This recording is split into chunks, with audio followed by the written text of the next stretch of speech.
talaga ng 4,000 kada buwan sa Inday. 100 ang kanyang ginagastos para sa kanyang pamasahe ng day off niya. 200 naman ang kanyang ginagastos para sa kanyang shopping, sabon at iba pang personal na pangangailangan. 100 naman ang kanyang usahin. 2,000 naman ang kanyang pinapadala sa kanyang pamilya sa probinsya para sa kanilang pagkain.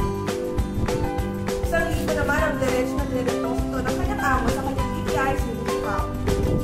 At ang 600 naman ay para sa prepaid na ipon para sa pag-aaral ng kanyang mga anak.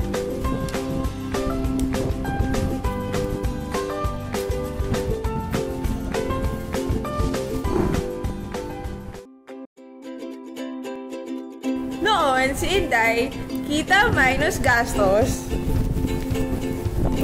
equals ipon. Ibig sabihin, kapag wala na siyang natira, wala na siyang ipon. Pero dahil sa Kasambahay Savings Project, alam na Inday na dapat kita minus ipon equals gastos.